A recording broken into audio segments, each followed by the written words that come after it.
Welcome back to the Watch. We are live once again, and as always, I am joined by Marcus Miller and the Literature Devil. How are you, chaps? Aloha. Hello. It's Is good to your be name back. on? Yeah. Always. CRUSADE is live once again. And another insane week.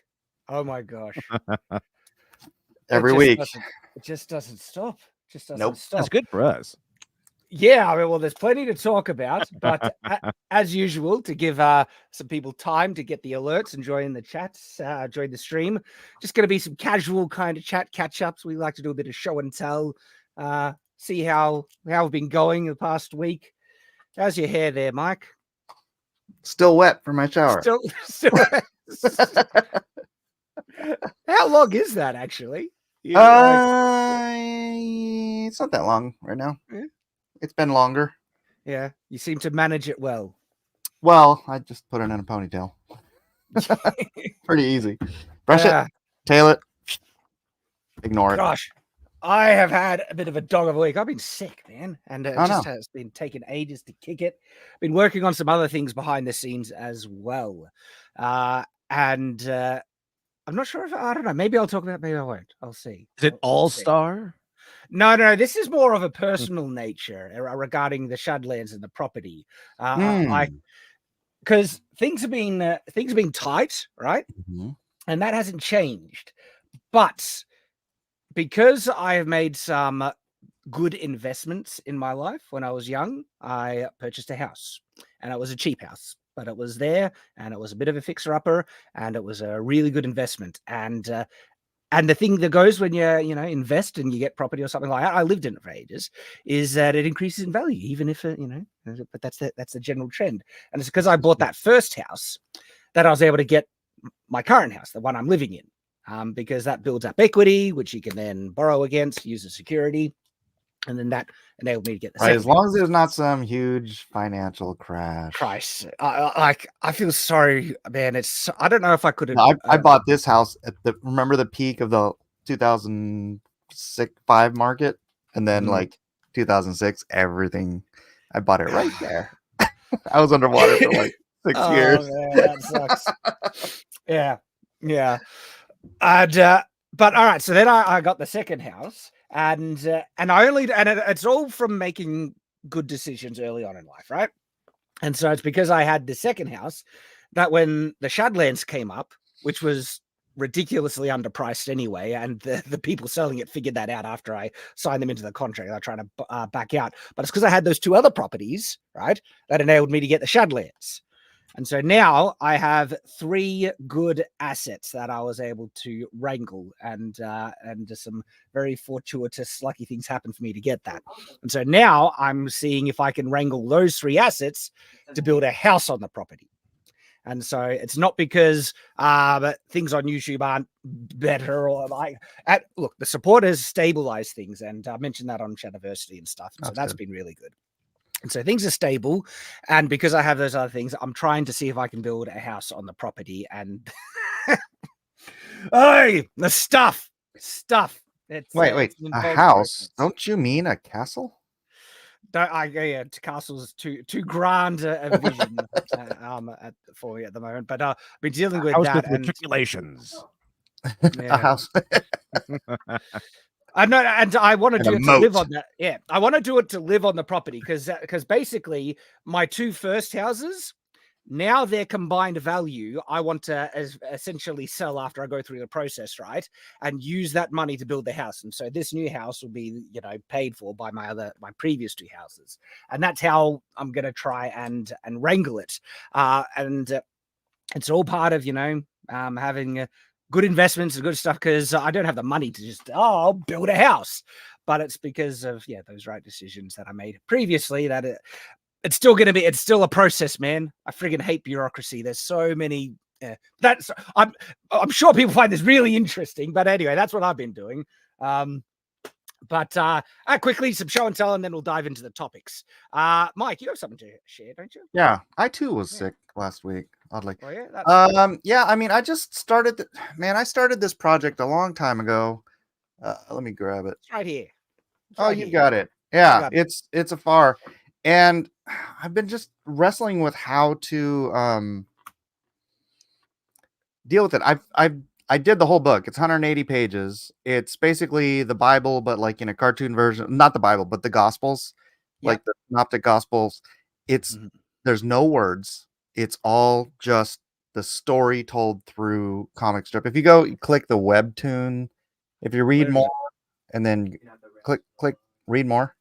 Where is read more? Oh, there it is. There.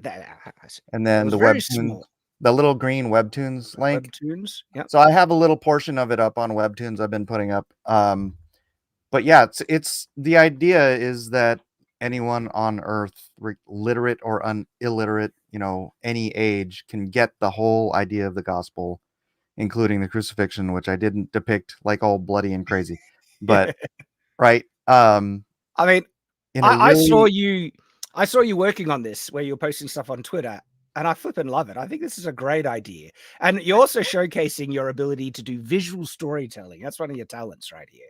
Yeah. Well, 32 years doing it, I should be able to manage it by now. And so I just popped this up like literally before the stream. So there's no donations on here or anything yet. And at some point, probably in the near future, I'm going to launch like a Kickstarter or something, because this I want to set up for like getting it published and to ministries, get ministries involved so that they can have like essentially at cost. I don't want to make money off of this, but if I do a Kickstarter and people want like signed editions or sketch editions, stuff like that, where, that could be money for me. But for this, I just want it to be a ministry. And so I'm trying to get it out there and get some donations and kind of get the production rolling on it and contact some ministries. If anybody knows ministries who'd be interested in getting copies of these to take to Uganda or wherever, it's like literally anyone on Earth can read it because there's no words. It's all visual storytelling from beginning to end. So, and then there's the passages if you want to. It's also it would be a great like study aid. Like if people read through it, oh, it's Luke 2:16. Let's go read Luke 2:16 and that kind of stuff. So that's what I've been doing today. And so one last time that's oh shoot, I posted Give Send Go. And it's called Afar. Yeah, so afar because it seems like it goes afar, but technically the word afar, it means dust in Hebrew. Like the dust that we're created from is afar. Yeah. So, all right, I'm dropping the link there. That's awesome, man. I love it. Epic. Thank you, sir. And I have like so. I don't know like what if people care too much, but I enjoy AI art, and I just like I have little projects. I know this about you, Shad. That I'll be working on. And I like yeah, I know it's crazy. Have you not heard? It's not like I haven't had any controversies or anything like that. Not a one. I never heard of any. Yeah. Nothing has happened. So I've been working on a new model to try and get more realism in some of the generations. And so this first one isn't, this is just showing you what I did with some of my previous models. And then I'll show you the next one, which is what I feel the evolution improvement. And it shows you how like, it just keeps getting better, this stuff. It's pretty crazy. So this is a sci-fi kind of Iron Man concept stuff that I just like. I want to see what I can do with the sci-fi, and it wasn't bad. Like, and by the way, this is after pretty extensive editing. It's not a throw random prompt and get flawless results. Still, I still use stable diffusion. I'm using a lot of the Excel models and personal models I made, and so this was still with editing everything, but man, it's done some pretty good stuff on it. It's Ironheart. Don't you dare! How dare you?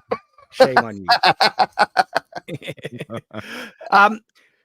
The face still kind of doesn't like it. Looks a little separated, and so I don't think it's perfect. Yeah, the face looks a little photoshopped in there. Yeah. So I've in my one of my hobbies, everything. I've trained a new. It's a type of model. It's called a LoRa, which can be integrated into other models. And so learning how to do that has been fun. And so this is the kind of next one. And this looks way more photorealistic. Like, look at the reflections on the armor and the details on the face and stuff. That just blows me away. It's like, Yeah. gosh. I've been using AI a lot to lay out backgrounds, like in Nobody's Business. I'll generate a background, and then I will basically trace it. It's the same thing as like I used to do for cityscapes and all that stuff, except I'd scour through Google for photographs and then trace those. And it's like now it's like so much easier just using AI and yeah, and you can also do completely like 3D assets, Shad. 3D assets. I know, but doing AI means it's a completely unique composition as well. Yeah. And so, and I don't think it gets like perfect, but I think it's a big improvement with the new, Laura I've been training and stuff like that. And this is like a sci-fi space cop kind of thing. The background is integrated much better, and it has like, see how it goes into focus and out of focus. It's just clever stuff. This technology floors me. Yeah, still. did I send you? I don't think I did. There's this new one that creates animations. I mean, like hold on. Let me find out. And I gave it to somebody. I know there's one that makes like short movie clips now. Yeah, that's the one I'm talking about. I mean, the AI video stuff is crazy. Although I'm interested because I haven't found a completely open source localized version of these AI video models. Sora is the big one that people heard about, and then there's no, Kling, way better. This is the Chinese one, and they finally made it available to Americans. Because that's one of the competing ones that I it's way better than Sora. Sora is like, also full of like cookies and like malware and stuff like that spy on you. Oh yeah, it actually sends you a little communist that lives in your computer. It's great. That's what I assume. Yeah, something like that. All right, I'll check this out. I'll bring it up on the screen and see. If it's just a YouTube thing. You could just skip through it and see some of the stuff it does. It's just playing an ad. I'll skip the ad, and I'll. You don't pay for YouTube? No, I don't. Oh. YouTube pays me. If you take a little bit of that money and give it back, no ads. Yeah. So, this is the video you shared. Skip through it. Skip through. Where we going? Yeah, just drag it to the right. I'll tell you when to stop. Okay, well, that's a video right there. Because, let's see, is it playing? He paused it. Oh, yeah. Like, but there's a bunch of other ones. If you pay for it, you can actually take a starting and an ending photograph, and it'll animate the scene from one to the other. All right. If you want to see something crazy. Right, this is what you can do with AI video now, right? Let me show you something. I just need to dig up the link. Okay. But this should blow people's minds. Okay. Now, this is actually a bit crazy. So check this out. Let me present it. Share screen. I want Brilliant. Share with audio. Okay. It is all kind of getting a little creepy. There's one video on YouTube that's like, okay, can you tell if this is AI or real? And like 7 out of 10 of them were AI. And it got to the point where I was like, I didn't think the real ones were real. Mm-hmm. Everything seems like AI now. It's getting so good at photorealism, and it's moving so fast. Like Decker from Blade Runner. It's like, okay, which one's human? Yeah, exactly. So check this out. This is all 100% AI made. In the beginning, there was Eru, the One, who created the world from music. But from that harmony arose discord, as Melkor sought power above all. Witness the birth of a world, the rise of heroes, and the fall of darkness. In the light of the two trees, Fëanor crafted the Silmarils, gems of unparalleled beauty. but jealousy and malice led to their destruction, plunging Valinor into darkness. Yet even in the darkest Yeah, somebody made an AI love trailer found for a way to movie challenge. and was trying to pass it off as an actual trailer. And you're like 80% believing it, right? Yeah. Now, I know it's not perfect. Okay, it still has some like warping and artifacts and stuff like that. But this is what it can do now.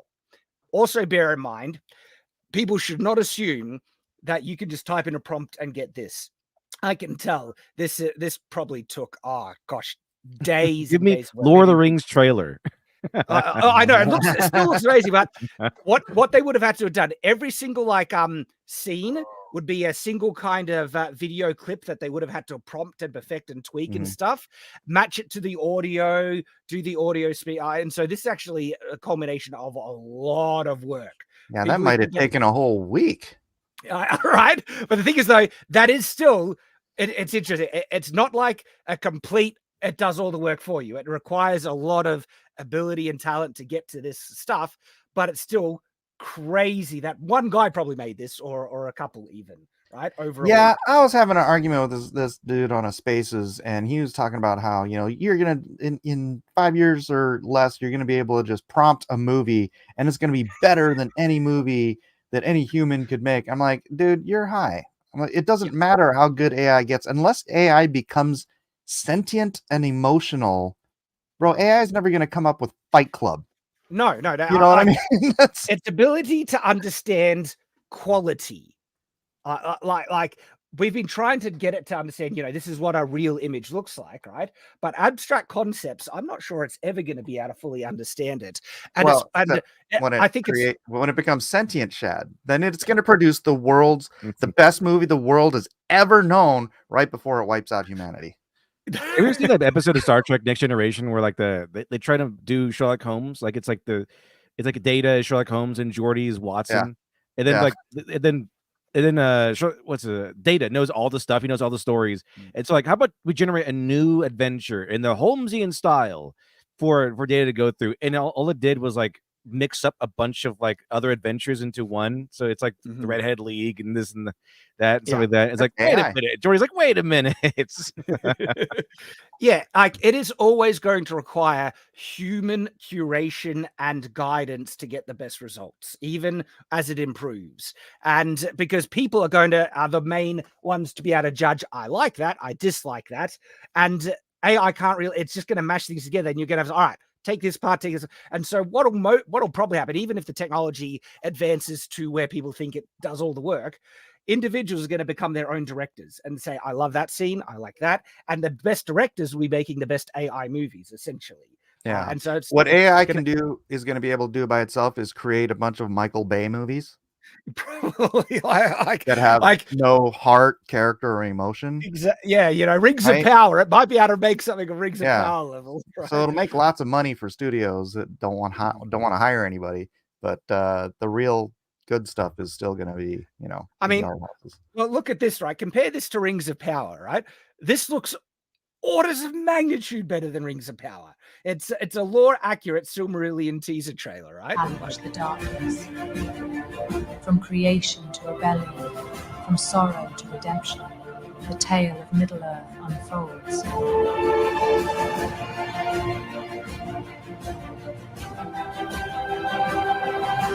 The Silmarils have been stolen by Morgoth, who defiles their light in his dark lair. It's just when you have someone who is passionate, right? They can make some pretty crazy stuff, and like genuinely, Rings of Power has been such trash. What would you pick? Like something that's made by a fan that's accurate to the lore, respects Tolkien, or corporate slush that is just made as a money grab, which is corrupted by agenda and DEI tick boxes and things. Yeah, I bet you the corporations come after stuff like this, right? They're gonna be like, you can't make that, you're using our intellectual property. Whereas now it's like it takes so much time and effort. Actually, they went after the Star Trek guys, didn't they? Oh yeah, they've been like fan-made stuff has been an issue for the IP. It's going to be owners. a huge issue. I think back Well, when they're not there's going to be able to. I think back Holy when they started cow. making the new Star Trek universe, they really hammered fans down. Like they really hammered the fan stuff down. I remember one of the stipulations was like, if you were in any Star Trek fan movie, you could never be in one again. You get one. It was crazy stuff like that. It's insane. I mean, it's interesting because clearly fan-made stuff helps keep the fandom and the franchise alive. That's what like fan art and fan produced things is a sign of a healthy fandom.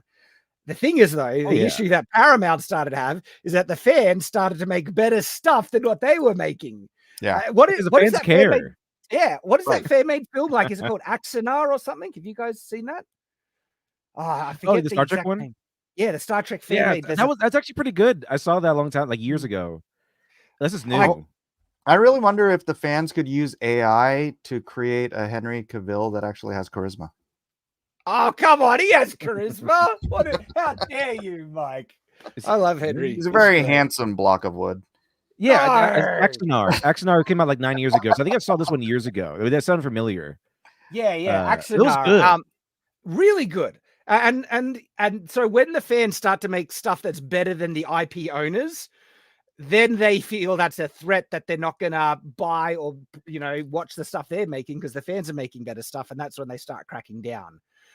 And I can see why they do it. They don't want to lose money, but the key thing should be is that they should be making the best stuff, the IP owners. But the thing is, when a property is just around for so long that it gets sold on and the original creators leave or die, the passion is lost and it ends up in the hands of people who don't understand what they have. And they just see it as something to mine. Iger literally said that they're mining IP. There's an interview where we have all this IP to mine, and that's just such a face-off, thing where it exposes them. They don't care about this thing. It is merely a tool to take advantage of and abuse, right, to get money. That's all they see it as. They don't care about the true meaning behind it, the attachment people have to it. Look what they did to Star Wars. They don't give a crap about this. They often hate the fans and they often don't even like the property. The people making The Witcher on Netflix actively hated the Witcher stories and everything. And so when it gets to that level, like, they don't deserve to have these properties. But it is what it is, isn't it? I still always thought it'd be really funny if the fans got together and did like a petition to declare all of Disney Star Wars, for example, non-canon.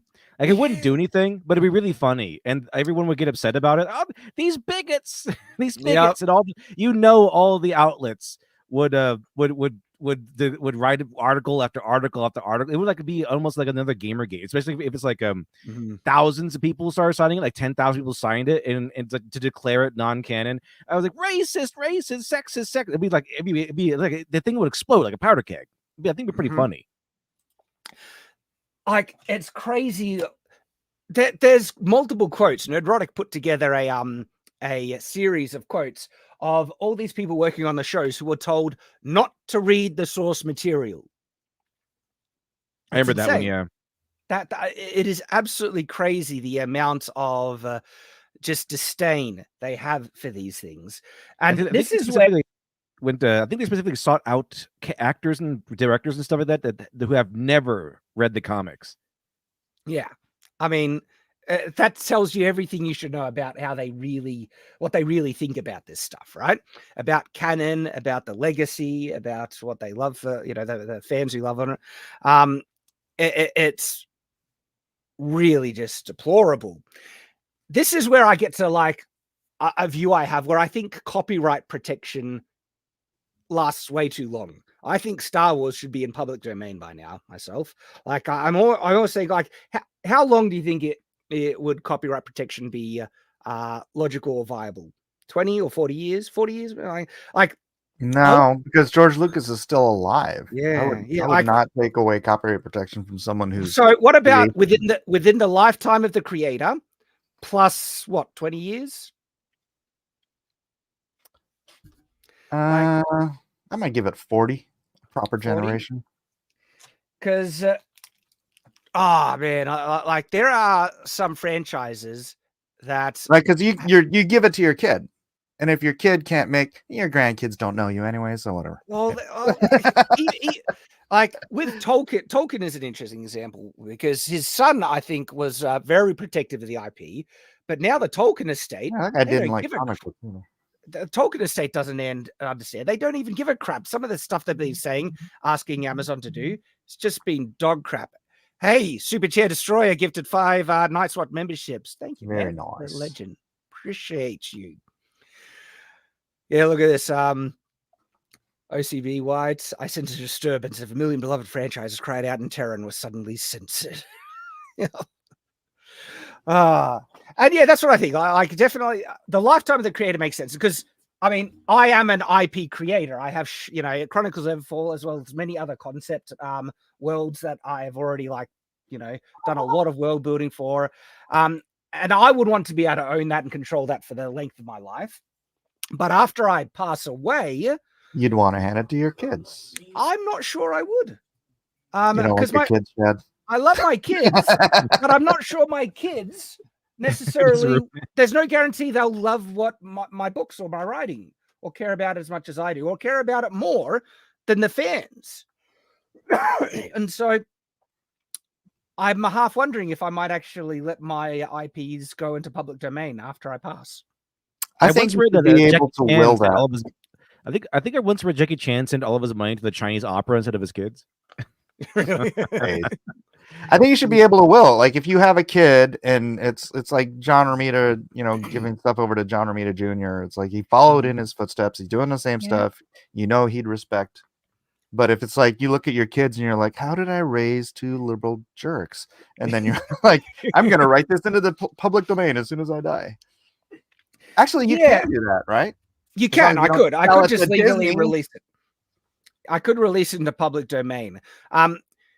Because I do feel like the collective kind of creativity of people are pretty incredible. And we have, been gifted with some awesome stuff because of properties in public domain. Look at Robin Hood or King Arthur or many of the public domain legacy kind of stories, right?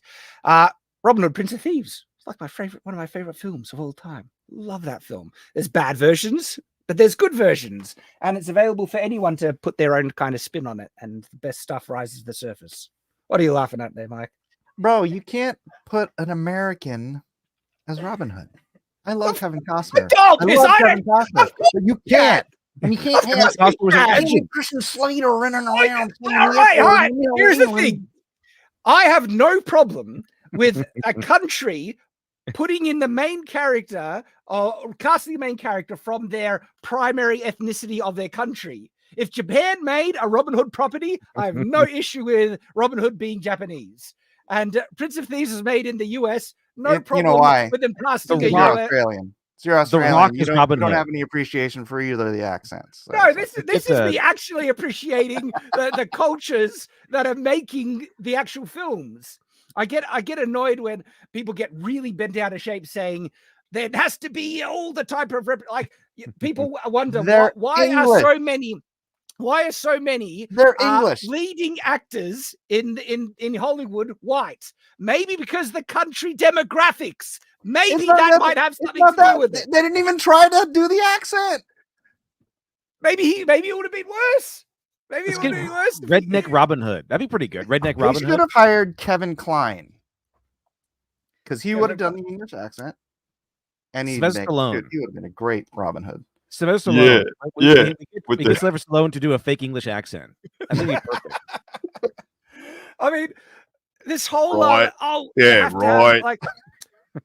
I don't see anyone in the woke crowd complaining that Asian cinema has too many Asians in it, right?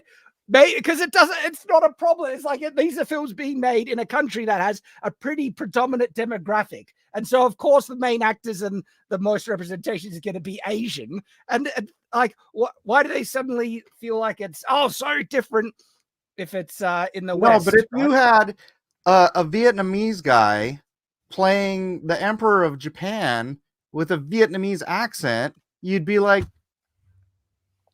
no, this is not Look, right. Henry there are- Cavill there- as there the are Emperor of lines. Japan. There are clearly lines where you do, like, if you have a film based in a certain, like, to me, the American accent doesn't bother me as much as, because, you know, Because you're from Australia. is Chad. that really it? Is that really? Yeah. Samuel L. It's Jackson. close Robin Hood. enough. It's not. Also, all right. If you really want to get there, Mike, right? They're speaking Middle English of the medieval period. What did that sound like, Mike? It didn't, Well, it didn't sound like modern, Kevin Costner in and it didn't 1995. sound like modern English accent either. There's a thing called the Great Vowel Shift, where like Middle English didn't even sound like what you would think it's another language. And so, like, I am like, you know me, I'm a purist when it comes to medieval history and accuracy, but there comes a point where you need to understand that the past is literally like another country. It's so far removed that if you want perfect historical accuracy, it kind of gets impossible, because we don't know the accent. We don't even know the actual language. And if you go to the old English text and stuff, it's like it's another language. All right, let me ask you something. Yeah. If Ice Cube had been cast in that, and he, Okay, not that's Ice Cube, somebody with a thick, like, New Jersey accent, and he's like rolling around. That's New what York, I get it. But see, that, all right. from Cheshire. It's because that's a false from the equivalence, bow, you know what I'm saying? Because Right? there's a lot. Clearly, there's a line where it goes too far, but that's what I'm saying. Kevin Well, it was a Costner's line run, too far for me. it wasn't too far. Like it was Because close. you're from close Australia. enough. I'm just gonna repeat this. Okay. I want Samuel Jackson. He's tired of all these motherfucking taxes.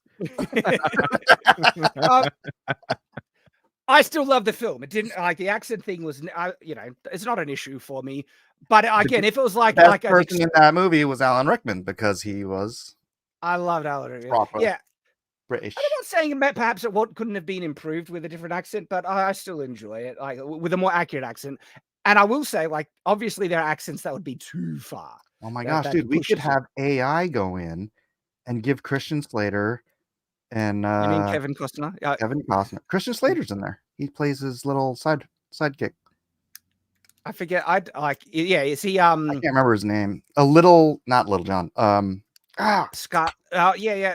Is it Will Scarlet or no? Yeah, Will Scarlet. Yeah, I think so. and then what's her name? Master Antonio. She had a friggin' American accent too. But yeah, AI can go in, fix all their accents, and then I'll enjoy the film. There you go. There you go. AI could do that. Hang on, I need to turn my heater off. It's on. Litdev, you're with me on this, right? I'd be pretty funny if they had American accents or Southern accents. It'd be pretty funny. That'd be great. I'd like that. I would. No, but that's funny, because the Southern accent would probably be closer to what the Southern English accent was back then. Hey, tax man, we don't take. No. Here's the thing. There is. I think I've heard somewhere that certain dialects of the American accent might be closer to earlier period English accents than people might assume. That's the Southern. That's a Southern drawl. Southern drawl is more of a. It's from South England. Yeah, that's from Thomas Sowell's Black Liberals and White Redneck. No, white liberals and black rednecks. See, But that's kind of what I mean. Man. That's why I don't get hung up too much on the accent thing. But there are things that really get me, like seeing red in terms of historical accuracy, like casting, you know, a person of dark skin to play Anne Boleyn, right? That's when it's just like, no, come, are you crazy? And they've done that. Netflix literally did that. Black woman playing Anne Boleyn. Look up Anne Boleyn, one of the most white women in all of history. Okay. And of course, if that was done in reverse, Cleopatra too. They would cry bloody murder. You know they would. I like the fact that they tried to do that to Cleopatra, and Egypt sued Netflix for that. Yeah, I think they won. I mean, well, this kind of ties. Look, at least back in the good old days, when they were casting white people as black people, they had the good sense to paint their faces the right color. They're going for Mike. They're going for immersion and authenticity, right? When you had what was it? Is it Breakfast at Tiffany or something where one of the white guys is playing the Asian? Miss Rightry, I protest.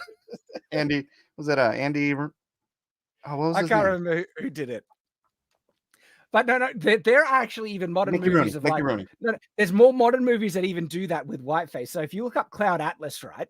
Cloud Atlas, I don't think it's even a good movie. But there's this Asian character that I don't know, time gets mixed up and she appears in different periods. And towards the end, she appears like as an English aristocratic noblewoman, and that she's wearing full on whiteface. Like they tried to make this very Asian woman look English.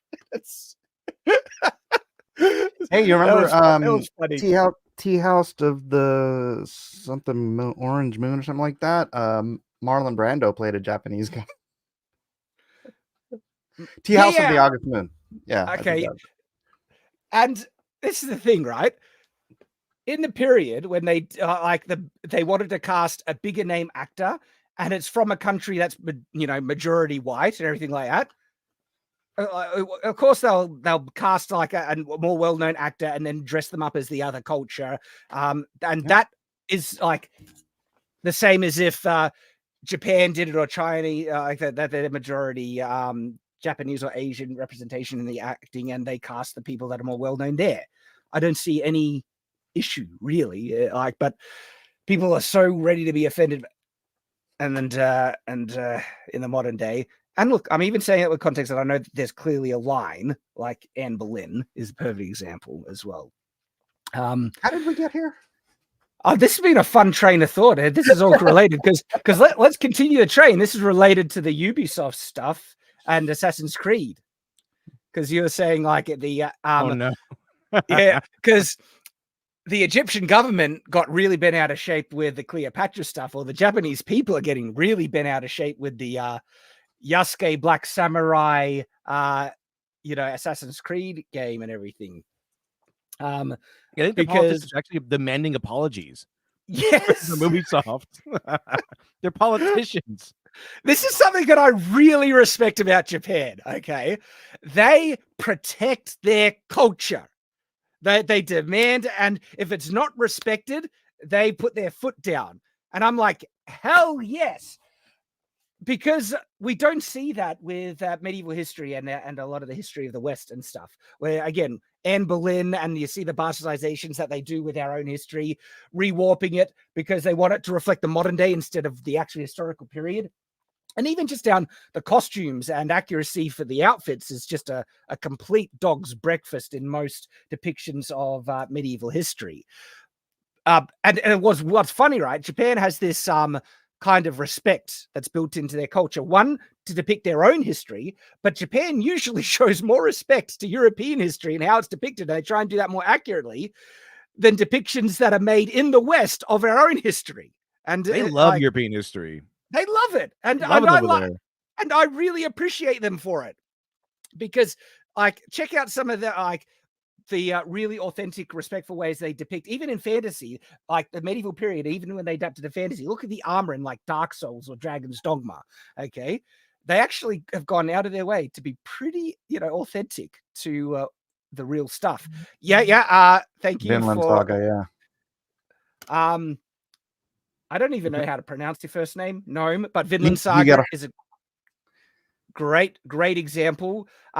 Look, I'm not saying it's perfectly historically accurate, but they seem to go out of their way to show more respect to the period in the way it's depicted in the outfits and things than in a lot of other stuff. Vinland Saga, I actually think, unironically, has more accurate outfits and the way they depict the boats and everything than the TV show Vikings. Not kidding. Okay. And the TV show Vikings, it's actually it's meant to be the period, and they're wearing biker leather everywhere. It's ridiculous. But it does look cool. No, Mike. The historical stuff looks just as cool. We need to embrace the historical stuff because it can look just as good. But you didn't like the black woman Viking leader? Who was historically accurate and everything? In every way. Of course, yeah, she was historically accurate. I can't wait for the Yeah, Netflix Who she version of Shaka. identified I want as to a see a documentary of Shaka Zulu. There was Shaka Zulu's rise to power and the creation of the Zulu Empire, and he's played by like Chris Hemsworth or something. This is what we need. Embrace historical accuracy. We need pointed we need shoes. cod We pieces. need cod dang it. pieces. Look, These we need giant cocks. like look like this is a man who's proud of Male chickens he's referring to, ladies and his gentlemen. fashion. Male chickens. Is proud of his Oh. fashion. Look, he's peacocking. It's very But he had so many different styles of fashion and everything that you could embrace and man, I think I think we should bring the testosterone fad back. Can we give our male Exactly. characters testosterone again? They're pretty cool. like this is a guy who is proud of his masculinity right here. Any man who wears a cod piece is proud of his masculinity. There, I said it. But that's what we should have. So the Assassin's Creed stuff, right? How much have you guys been following that? On which part? The Assassin's Creed Black Samurai yesterday kind of stuff. I mean, I've seen a few videos, but it's. I saw him haven't played killing a bunch of Assassin's Creed Japanese in- people to hip hop music. That Was really I- made them angry. I think I saw that on Twitter. Some Japanese group made a parody song or something mocking it. Is that true? I don't know about that one, but I did see Okay. the one where he's walking around killing people to hip hop music. And I think they got really angry at the fact that they had like Japanese people bow down to him while he walks around. They didn't Yeah, like the that. guy was basically a sword bearer. I think it's. Well, there's a lot. There's a lot of gray area. I would recommend Metatron's videos on the whole controversy stuff. He's done a lot of deep dive research, and ultimately, we don't know. He had a position that could be considered respectable and prominent for anyone of the period. It doesn't say yes or no. There's no definitive. I'm gonna no, pull there's my no Japanese card here. Hold on a second. Oh, Let me. all right. I'm gonna Japanese card. I got my Japanese card here. Yeah. So the samurai were obviously a class, right? And the samurai were trained literally from the age they could hold a sword. They started training, and they didn't enter like service as a samurai meaning servant, until they were like 16 to 18, something like that. You had to go. It's just like in Japan. Everything in Japan is master and student. It is you want to be a sushi chef. You come in as an apprentice, you are washing hand towels for a year before you can touch anything else. This is the level of apprenticeship. If you want to be a swordsmith, you get to sand swords it's like all you get to do for like a year or more. You have to learn every part of a craft before you ever get to the place where you are worthy of being deemed that thing.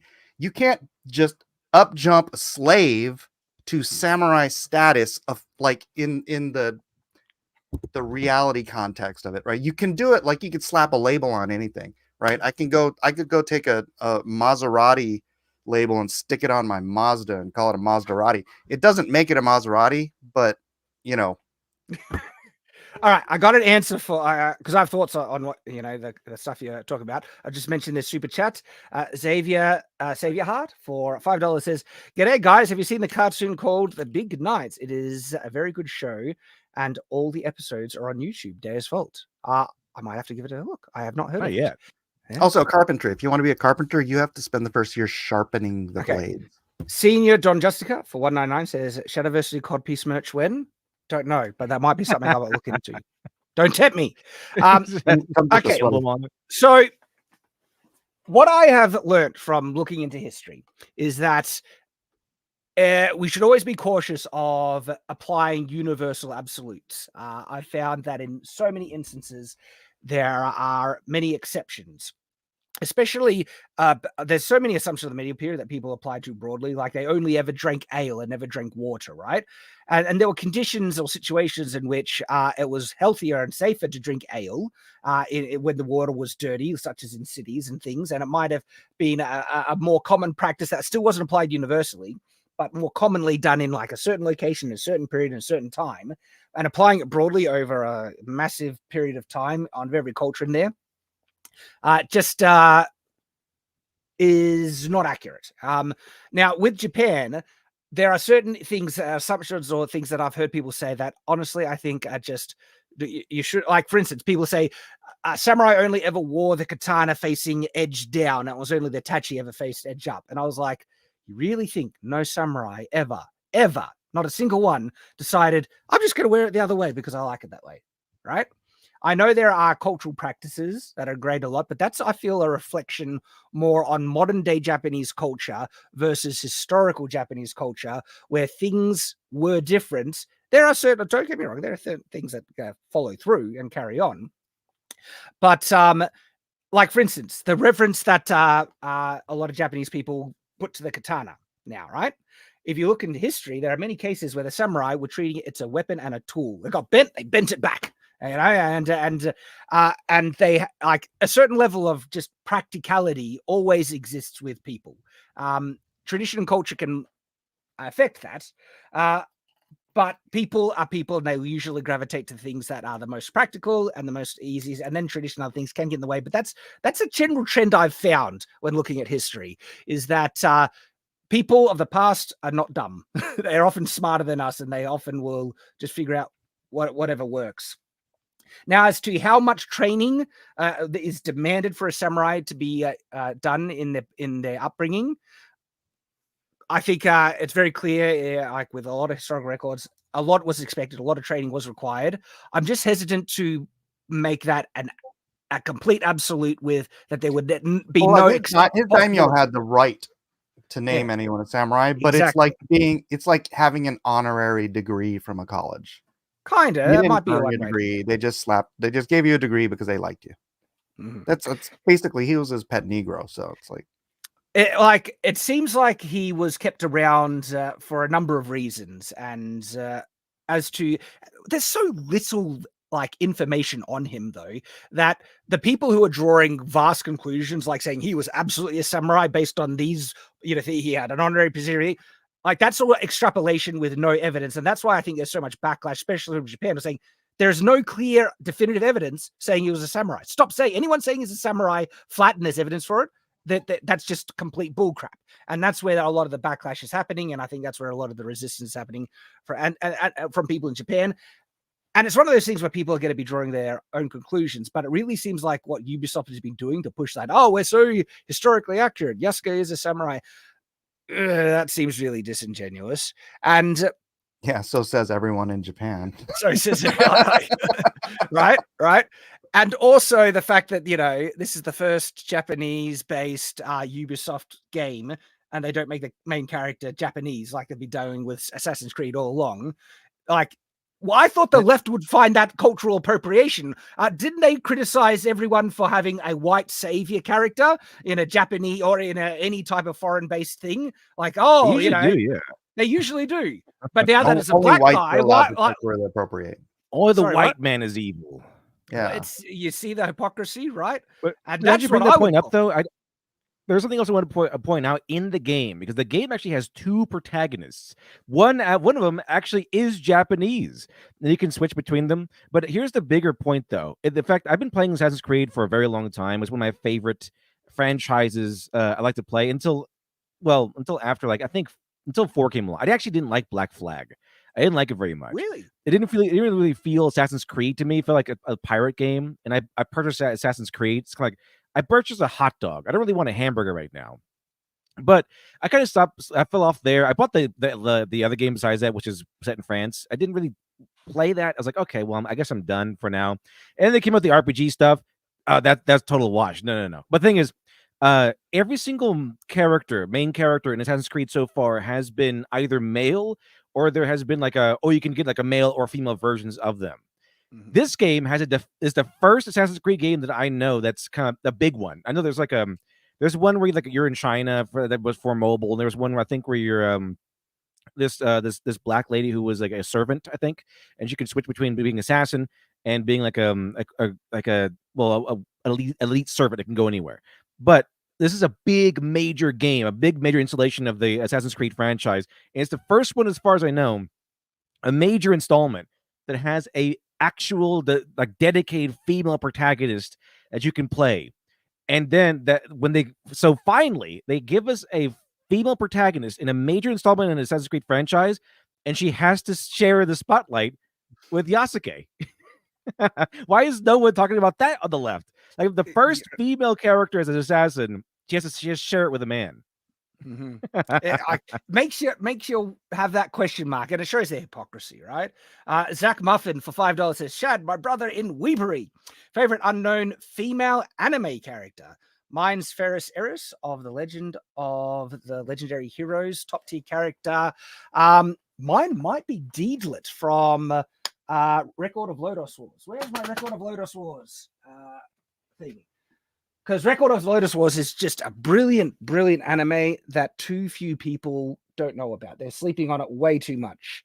And Deedlit is awesome in it. I think, gentlemen, do you have any like favorite lesser known anime characters while I look for my Record of Lodoss Wars?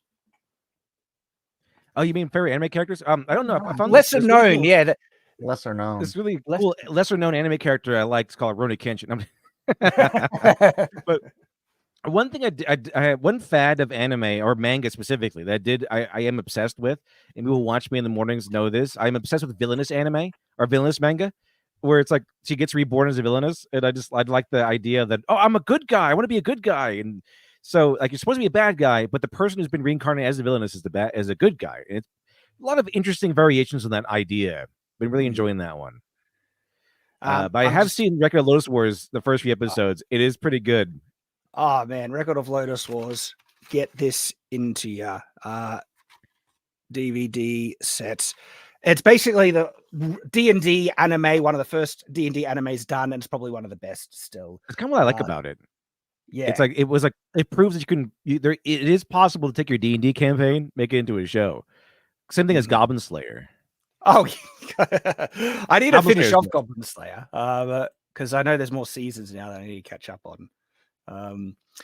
Mike, do you have any? I'm going to pass because I would not remember the name regardless. Okay. No worries. We got another super chat here from Trixie. I don't care what they tell you in history. The samurai were Australian. This is that's what I've heard. Yeah, news to me. I might need to do some more research because I like to identify with the knight, but if I might have some samurai heritage claim. Did you see the pictures going around where they're trying to make it like, oh, look, there were black samurai and they're showing like black samurai families in Japan with their their AI made. That was an AI one, but there were people that unironically fell for it, saying, "Look, there's black families." I believe Yasuke was given back to the Portuguese after his daimyo died, right? Oh, really? He might have gone back into slavery. Who knows? Lord Botha for 199 says, no, it's cultural inclusion when it's a person of color. See, I guess that's their double standard. Zach Muffin, finally, thank you, Lit Dev. AC Black Flag. I like Black Flag. It's usually one of the more appreciated ones. But you got a supporter there, Lit Dev, in your unreasonable hatred and bigotry to Black Flag. The inferior product of Assassin's Creed Black Flag. All right, let's pivot, gentlemen, to one of the topics that we were advertising the stream to be. The cover-up. The horrible, horrendous, vile, extreme cover-up that Mr. Beast is perpetrating. I'm memeing on it a bit. I'm exaggerating, but it is interesting. There's some dodgy stuff going on. Do you know much about what's been going on with all this? Have you been following it? With Mr. Beast, I haven't caught up just yet. All right. Yeah, I remember what you talked about last week. Yeah, well, the story has continued to evolve. Lovely. This is interesting. So I would recommend Upper Echelon Gaming videos that he's been doing on it because he's been on the ball with this stuff and has been sharing some really concerning things. He's mentioned a controversy with Chris Tyson and the inappropriate stuff, but he's actually focused on what looks to be the stuff we talked about last week, the potential scam either related or adjacent practices promoting gambling to a young audience. Oh yeah. And all that type of stuff, which is concerning. Because we mentioned it last week. Just a quick recap here. Like he's done things like the person that buys a shirt in the next 5 minutes is in the draw to win large cash pools and stuff like that. And that's a gambling type of thing. That is that properly disclosed this to kids? How exploitative is it? There's also been accusations about him rigging competitions, and though it might not necessarily be illegal because it's on YouTube, where there's more stricter regulations. If this was a network-produced production or show, it seems dodgy, especially for the contestants that are involved in it itself.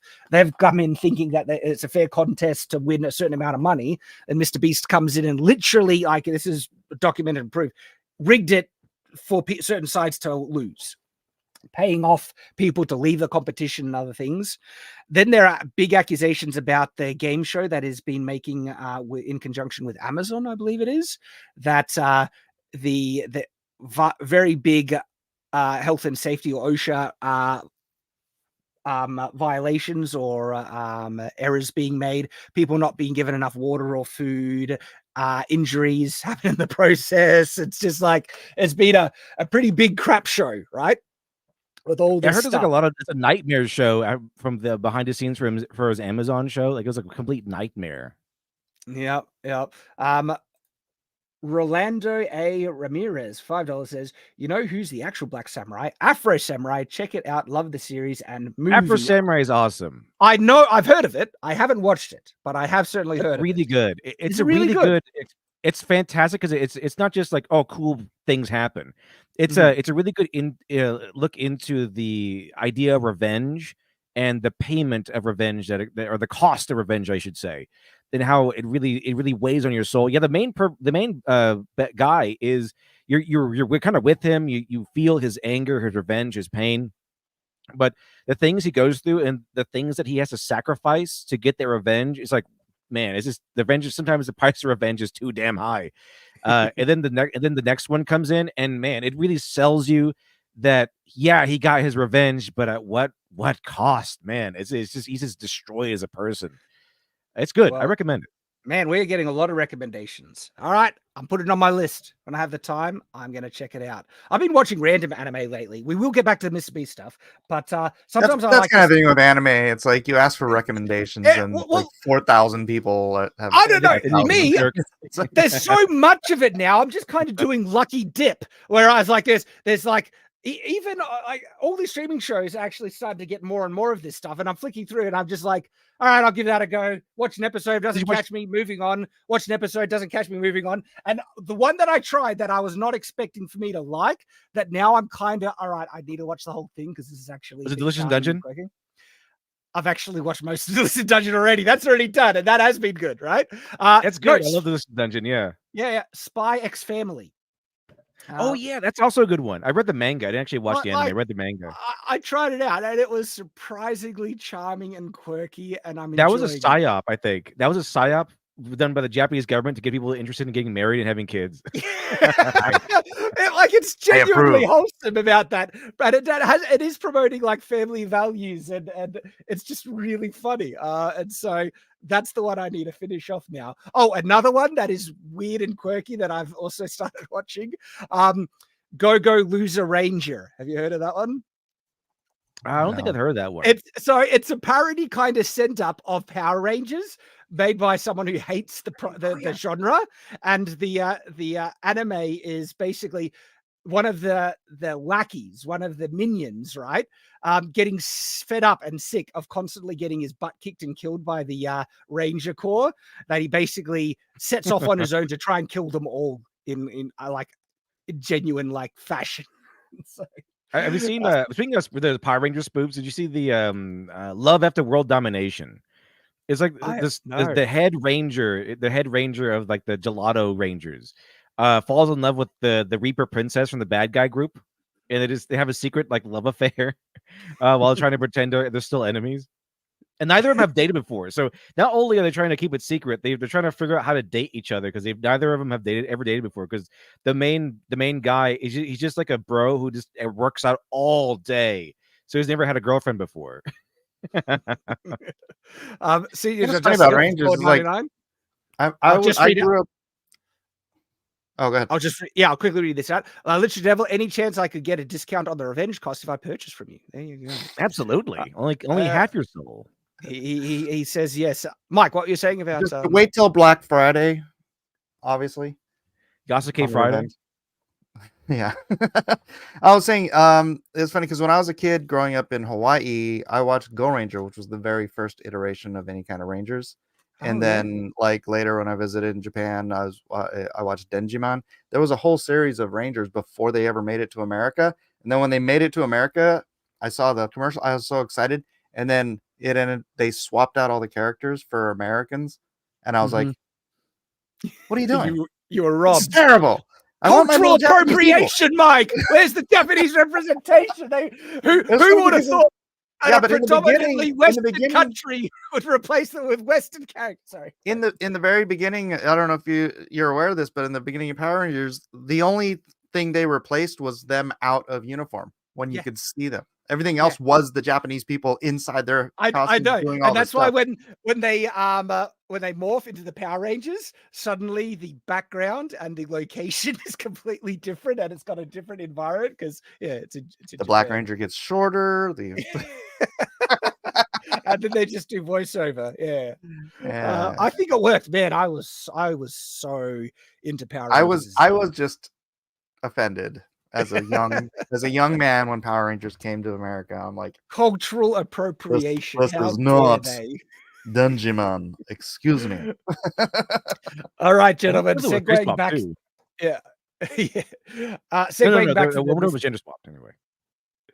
Well, man, we could keep talking about it because I find it also funny that the changes they made for the feature film, that the Black Ranger and the Yellow Ranger were changed to be more more sensitive, let's just say. All right, so going back to the Mr. Beast stuff, right? That's kind of the background of the controversy, and there's some serious allegations happening that people are raising against Mr. Beast. And so what happens next? Mr. Beast publishes a video. It's his first video since the controversy, right? And people there is a backlash happening. People were expecting a backlash, and there clearly is a backlash, as much as Mr. Beast's company team, whatever, are trying to hide it because there is black and white evidence proof that masses of comments are getting deleted. I mean, masses of comments. We're talking in the orders of the tens of thousands, upwards of 40,000 and more comments, right? So huge amounts of comments being deleted, as well as videos being edited behind the scenes, and possibly false reporting on the dislike ratio. And the dislike ratio is an interesting topic of discussion because I have some point of references to share. And thoughts, and I'm interested to hear your thoughts as well, gentlemen. That's why we're doing this. We're having a fun chat, hanging out, talking about this stuff. So, if you dislikes have been taken off YouTube, and you can get an extension, a Chrome or internet extension that can bring the dislike ratio back.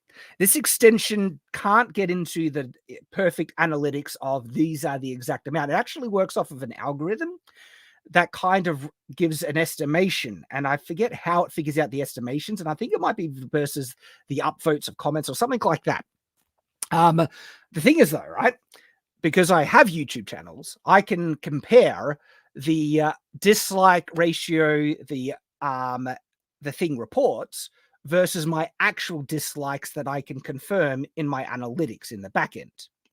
And so far, that algorithm, the extension, is pretty close. Usually erring on the side of lesser. It's usually 10 to maybe 20% less than the actual amount of dislikes.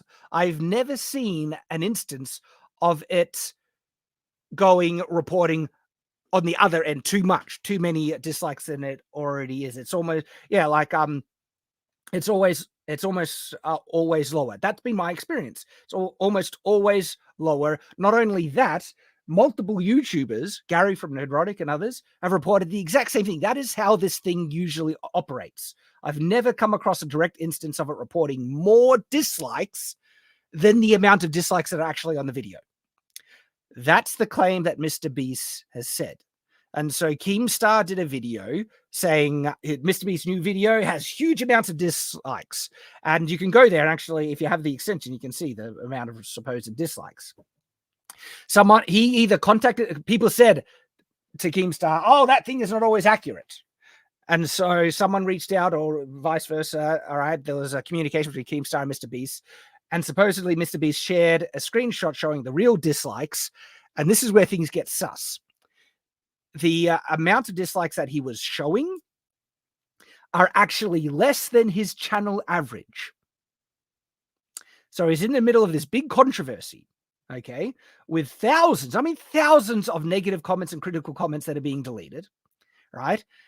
And he is claiming that that video, which has had thousands of comments that are being deleted, has less dislikes than his channel average. Does that seem... it could be like... It could be a real screenshot, after the inspect tool was applied. right. Like, does that not seem sus to you, gentlemen? Just like a little bit? Little bit. In actual fact, right, the amount of dislikes he is reporting is, if I read Upper Echelon Gaming's video correctly, so if I misremember it, I apologize, but this is what I remember it as, that the amount of dislikes the video is reporting is less than the amount of negative comments that were deleted. Now, if someone is going to go to the trouble of writing a negative comment, do you think that they would not have clicked the dislike button at the same time? It's usually, like if you're going to the trouble and you're annoyed enough and ticked off enough to write a negative comment, usually you always put a downvote in conjunction with it. Am I wrong? No. Right? Next thing Mr. Beast is going to tell us he's a black samurai. Like, it seems really sus and suspect. Yeah, I don't think I really left comments, I don't think, but whenever I did leave a negative one, I usually share a downvote to go along with it. I've never actually heard of a person who leaves a negative comment, especially a very negative comment, who doesn't leave a downvote. Doesn't make any sense. Right? Yeah, right. You're sitting there going, and then like chop it off. Downvote. But upvote. I like the video. The ratio is usually, for every negative comment, you would usually have downvotes. About 10 to 100 downvotes to every negative comment. Downvotes usually way higher in ratio to negative comments, right? That's just the trend. Anyone who has a YouTube channel that has had a video of any like sizable views, where even from the hundreds to thousands, you will see general trends like this. And they remain true to videos that go even much higher, to several 100,000 to 1 million. And I've got the videos to check, right? That's usually the ratio. And so the fact that he's reporting that, oh no, the barely any downvotes, it's just like, really? You want us to swallow that? That does not seem honest at all. And so that's the kind of current controversy. Now, there is something to be discussed about the purpose of deleting comments. Maybe he's identifying them as upvotes. He supposedly showed either a video clip or a screenshot of his downvotes. I would not put it past YouTube to protect their golden boy. All right, I wouldn't put it past them. I wouldn't put it past them to actually alter the analytics to report a different amount of downvotes on this current Mr. Beast video. He's the YouTuber that gets the most views. I think, this is my opinion, but I do think YouTube does favorable treatment to their biggest creators, especially Mr. Beast. I think also, I think his views get inflated more than, I think he would still get huge views, but the amount of views he's getting, my personal opinion, I almost get the impression, this is my intuition, that YouTube artificially boosts his content. By the way, they are on record. They have admitted to artificially boosting content that they deem, appropriate or good quality. They literally use the word quality, that they will deboost content that's not of quality and they'll boost content that is of quality. So I'm of the opinion that I actually think Mr. Beast's content gets an additional, I reckon most of his views, 50% of it come from the additional inflating that YouTube gives him by boosting the content even more. My intuition, but that's what I kind of sense. And I do think YouTube does try and protect him, as well as other kind of approved creators who represent the YouTube brand, and they want the views and them to represent what it is to be a YouTuber. And that's why I think it wouldn't surprise me if YouTube has done something in the back end to alter the amount of dislikes. And then that's the question: is it YouTube protecting Mr. Beast, or is it Mr. Beast lying and actively deceptively altering through video editing or something like that? What do you think? I know it's at least that one. I know it's at least him lying. At the very least. It's either that or something. Yeah, I don't think YouTube would do that without being in contact with him about it. Well, maybe the thing is, I bet his partner manager is someone who has a lot of clout at YouTube, a lot of power and influence. He's not going to have a regular partner manager. He's going to have someone deeply on the inside. And so I would say that, yeah, it could either be him offering this, the partner manager offering this, or Mr. Beast requesting it, saying, could you... either way, he's in on it. No, there's no... Could you get rid of these troll downvotes? It's just people trolling. It's not an accurate reflection of what the video should actually get. And I wouldn't put it past the partner manager having that level of, ability to say, I could fix something for you, Jimmy, because, yeah, this isn't right. This isn't a true reflection of the video quality. And so we will protect you. I'm paraphrasing. And look, this is all speculation. But it's my impression. It's my impression. Because clearly something sus is going on. That I feel there's clear evidence something very sus is going on. And the video should be getting way more dislikes than what has been reported. I'm talking about huge amounts more. And the evidence of that is all those negative comments. All right, so the negative comments is interesting. And this is another aspect to the controversy, is a lot of these negative comments are people just saying, address the accusations, address the issues. Or other ones were like, Jimmy knew, or Mr. Beast knew, talking about he knew about the really sus Discord conversation messages that his co-host, Chris Tyson, goes by Ava Tyson now, was having with minors. We're talking about young boys, 14 years old? Is that the age range that he was having inappropriate things, which genuinely looks like grooming to try and meet some people in person. And so there's all those type of comments, people saying address it, or he knew, or then there are other critical comments as well and stuff. So do you think those are the comments that are worthy of being deleted? What's your thoughts on this? I'd probably justify by saying, oh, it's spam comment. It's probably like some bot or something.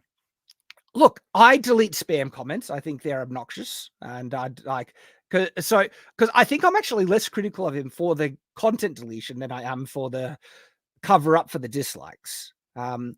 Because I've been brigaded. Sorry, what is it?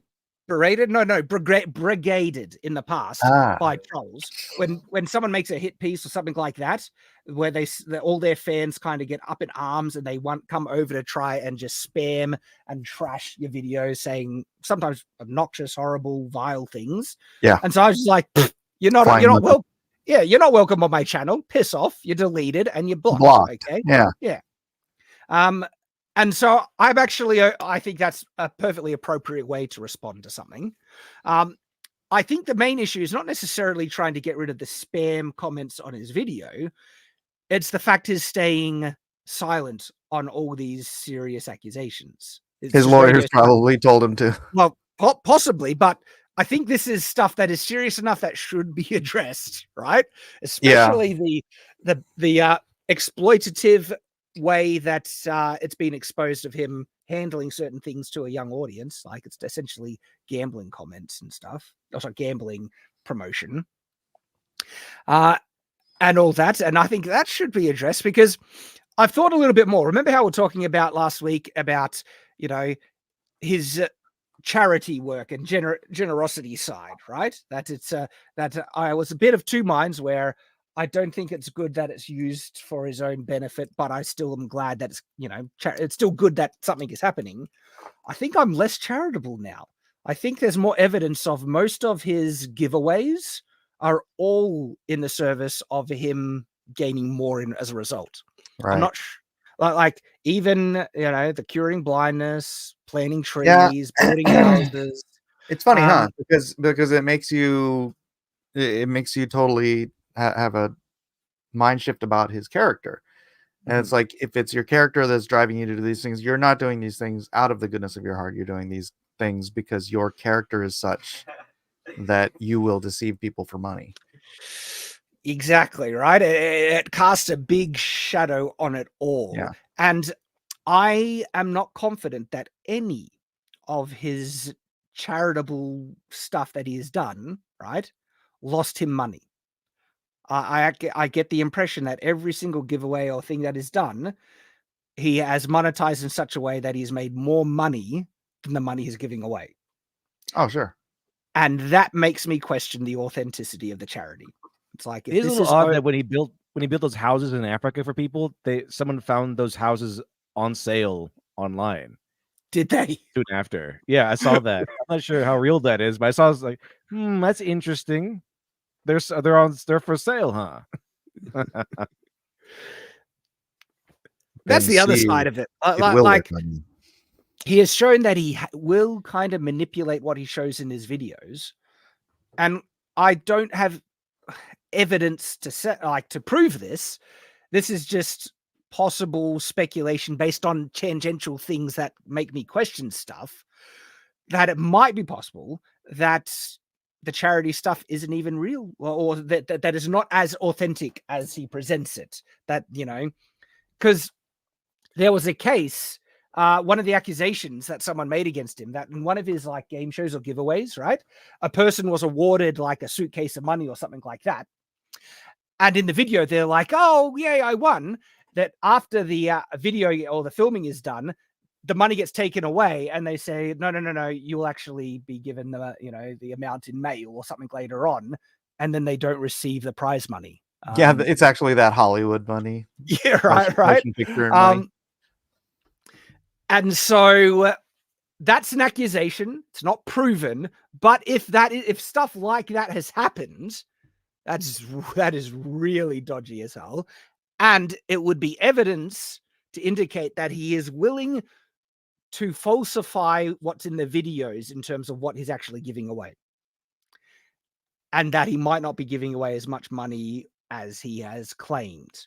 There's no evidence for that exactly, but it's a possibility that I think has more merit today than it did last week, should I say.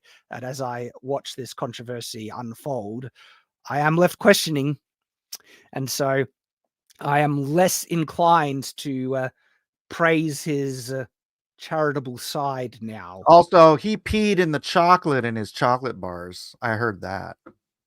Did you? What? No. We're just making stuff up at this point. Well, no.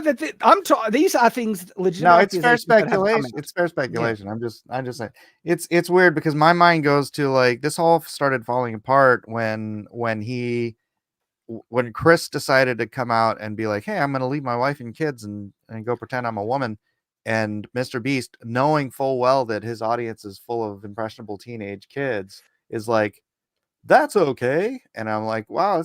I mean, and it was like all from there, it's just been this constant downhill. Like, what else is under your freaking carpet, bro? You know? No, you're right. That is the questions that get raised with that. Verdunreal says, I wouldn't say it's all fake, but I do agree that he is probably earning and making more money than what he is giving away or using to help people. The question would be, would he still do it? Great question. That is a question. If like, would he be willing to give away millions of dollars, right? All right. So consistently and regularly without any profit involved, without even making money, without making a video or promoting himself in any way for it, right? Because true charity is when it's done without the desire of reward or praise, right? You do it out of the goodness of your heart because it's the right thing to do. Yeah. I'll point out something that most people in the regular space don't even know is last crypto cycle, Mr. Beast was signed on to promote a I think it was an NFT platform, some sort of a platform in the crypto space, and then and so a bunch of people invested in it, and it was like only people in the crypto space knew this stuff because it's not like he was supposed to promote it, and everyone's like, if Mr. Beast promotes it, it's gonna go huge, and then he like totally freaking flaked on that entire deal. Did he? So it's like all these people that lost their money. I don't remember. I think I put $1,000 into it, but it was like, yeah, like that. I would be interested to see if there's more info on that because that is dodgy. That sounds like what Boogie did with his pump and dump kind of meme coin thing that he did, right? He's just an idiot. No, he is actually evil. He's gone into the realm of evil now. Oh, really? No, I'll watch that. No, I'm not even familiar with him, but I watched that thing on that, and he's like, "No, I told everyone not to." I'm like, "Yeah." No. The thing that pushes me to that, and why I say that, there's a video of him talking with Wings of Redemption, saying that is trying to get his impressionable, very young girlfriend who clearly has certain. I don't think she is operating at 100% on the cognitive scales. Let's just say, right?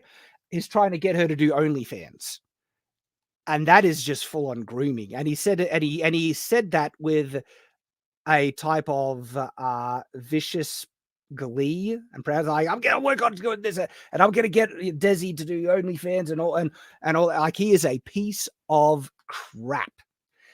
And if he, that's like, so if you're looking for the clip, that's on the EFAP coverage clips. All right, if you watch the EFAP coverage, and it's towards the end where that clip comes out. But he's done a lot of really kind of low, pathetic, embarrassing, and even vile stuff, right?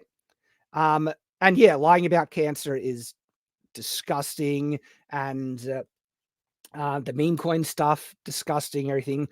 To me, that's actually like trying to groom his girlfriend to do OnlyFans that takes it to a new level for me. That is, I think that's what Riley did with mint salad.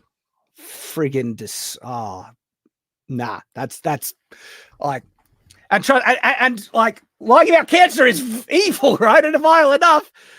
And then he does that. Well, yeah, right? I mean, dude, if that's your character, you're gonna do one thing like that. You're gonna do that.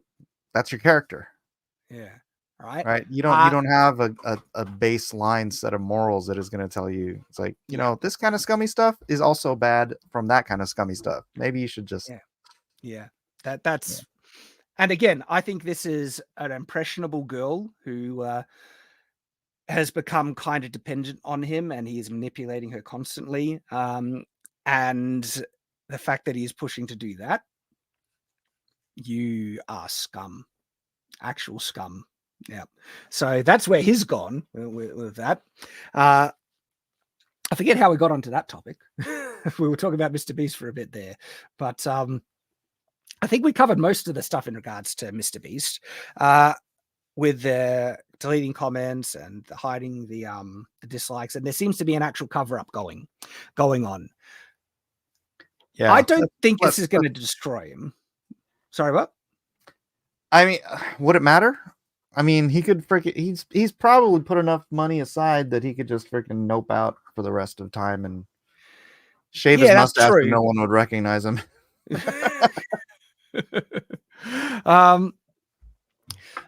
So yeah, I don't think this will destroy him yet. It's a big stain on him. It's raised some legitimate concerns. I personally, like, I don't want my kids watching him. I haven't let my kids watch Mr. Beast for ages because I've already, like I said, I was suspicious already, and I don't think it was wholesome content that really is building and making, benefit to society. I want them watching media that has a good impression on them, like classic Star Trek. They're watching Demon Slayer. They like Demon Slayer is great, by the way. But no, there's so many cool media that has heroic stuff and everything, and so you should be actively engaged in what your children consume because it does have an influence on them. And so, yeah. And especially now, I'd never let them watch any Mr. Beast junk. And there's a lot of stuff on YouTube I wouldn't let them watch. By the way, there is stuff on YouTube that I watch, like a lot of educational stuff. There was like a free Mythbusters episode on YouTube just the other day I watched with the kids, as well as just fun clips that I end up watching that they're like, oh, what are you watching? And they come and join me. So the long-term ramifications will be interesting to observe. I wonder what will happen. Do you think he's going to address any of it or still play radio silent on it all?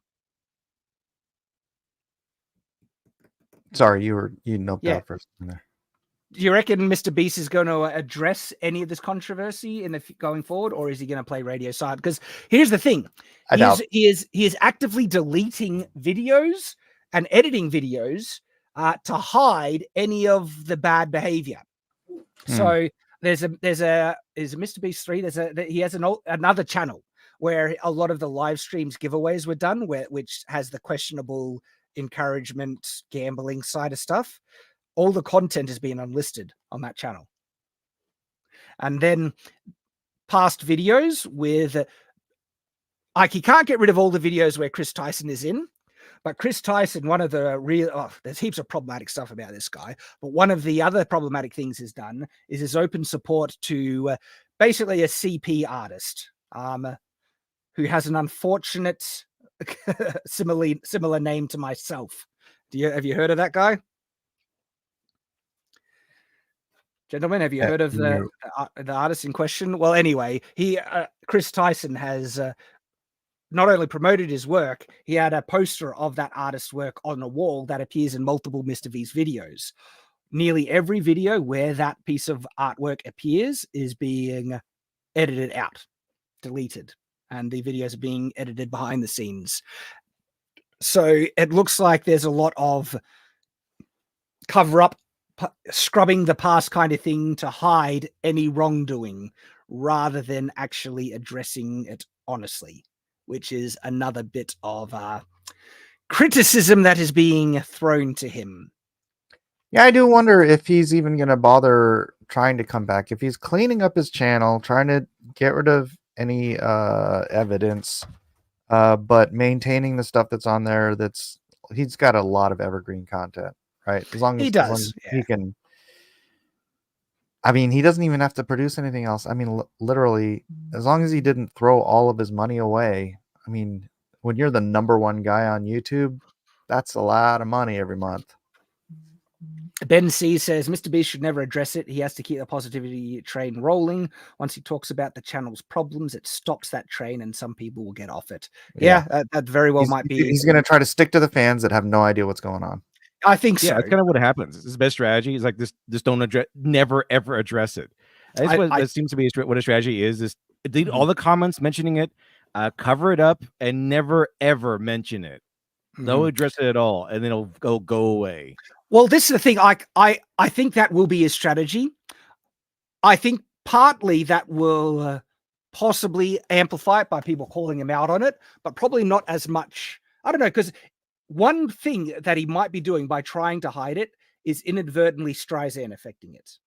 And so he might be in a lose-lose situation with that. But that's the thing that it's possible that a lot of people are in this echo chamber of watching his content and not watching people talk about him, right? And so if at a certain point you can block enough, because that's what he's doing. He's blocking all these people, right? He's not just deleting comments. He's getting rid of them completely. Anyone's going to say anything negative, you're out of here. Goodbye. At some point, you're going to hit the majority of them so that it's just a trickle and it's not going to affect any. The thing, that's true, right? What you're saying, but what he can't affect is other channels, people talking about it, sharing it on Twitter and X, right? Like we're talking about it now. We're talking about it because of them trying to cover it all up, right? Yeah, sure, but like I once in a while I'd watch a PewDiePie video, but I wouldn't go around looking for other people commenting on True. PewDiePie. You're videos, right yeah. there. That I think there even if is his like a fans bubble are of- on Twitter. I think even if his Yeah. fans are on Twitter, they're probably not following Keemstar or any of these other guys reporting on it. Yeah. If probably there just for Mr. Beast and all these other like very sanitized creators who appeal to Zoomers and Generation Alpha people. Mm. We have a super chat from Rolando A. Ramirez, $5. Sorry, but Demon Slayer has a crap overall story. Check out critiques of it. They bring up good points, but I love the animation. You know, you might be right. I haven't been watching it. I've only watched it to a certain amount. My kids have watched more of it. What I like about it has a strong heroic narrative that I think is positive and great animation. My daughter loves Nezuko, and she's all about protecting her brother and protecting people and stuff like that. And so I think it's a wholesome enough show that my kids are enjoying at the moment. But yeah, there might be issues with the story. I haven't looked too closely at it. Still, thank you for the super chat. All right, so it'll be interesting to see what happens with the Mr. Beast stuff. I wonder if it will continue or if it'll start to fizzle out. But there's just one or two other interesting things that I don't know if there's a lot of deep kind of meat to dig into on it, but we'll see. Did you hear about how Twitter, so X, and Rumble are suing this kind of it's a class action lawsuit against I forget the name, but it's an organization that has huge influence over the advertising market. Have you heard about this? I've heard very little, but it is on my radar. What is it? Yeah, I think I forget what the company was called, but I think I did see news on that Elon Musk was suing this company because they kind of caused this adpocalypse against X/Twitter. Yeah, like they blacklisted. Yeah, it's called GAR. Yeah, I believe. And so this company handles a lot of the advertiser space in terms of which company is going to advertise on a lot of platforms, a lot of influence about it. And it came out that they were pretty active in dissuading or even blocking companies to advertise on Twitter and other places that they felt were not appropriate. These places were too problematic. And actually They weren't woke enough. Right. And it's pretty blatant kind of collusion. Like it's pretty blatant active what is it, torturous interference as well. Like there's a couple of legal conditions that they seem very guilty of. And so, and by the way, we've been knowing that this stuff has been going on for ages. Like that even YouTube has been doing it in a soft way about, there's advertiser-friendly content and not advertiser-friendly content. We don't get to really say what is or what isn't. It's just an arbitrary condition that they slap on content. If you, I don't know, have a gun in the video or say the wrong word or espouse the wrong opinions, right? That talk about bundles of sticks. Yeah, and many other things. That's why we have to be so careful on YouTube about what we say. Because that can affect monetization, and we're trying to make a living. Well, many people are trying to work towards that. Many people are making a living off of this, and we don't really get a say in it. So YouTube has been part of it. Like it's been going on for a while, but now there seems to be strong evidence of a larger organization doing it black and white. There was this I don't know, meeting committee or something like that it was an official one done by the US government. And even there were some clips shared because Ben Shapiro was interviewed and he was sharing evidence about it, that the Daily Wire was also getting blacklisted by this company. And a lot of this evidence came out from that thing. And as a result, now there's a class action lawsuit with Elon. When I say Elon, I mean Twitter, right? And Rumble, and calling for other people to join it to take on these, people legally. And I'm like, hell yes, took too long. I hope they just I mean, get it's pretty good so far. I mean, that's what the second class action lawsuit on our side, which is like the first one is Gina Carano. I think she got a lot of people on her side. Yes. It went forward. And the judge Yes. says, "Go ahead." Moving It's right going along. to court. They tried to have it dismissed, but no, it is actually going to court. Because Which that's means, the other, right? That we at least get discovery. dude. At least get discovery. Yeah. I think they're going to call in Kathleen Kennedy and then Pedro Pascal in. I think that was the rumor as witnesses. Yep. That's going to be great. I hope she gets like a bulldog lawyer and just tears them to pieces. Oh gosh. And then ask the question. Finally. So, Pedro Pascal, are you aware? Because why was Gina Carano fired? And you being a horrible actor, why are you not fired?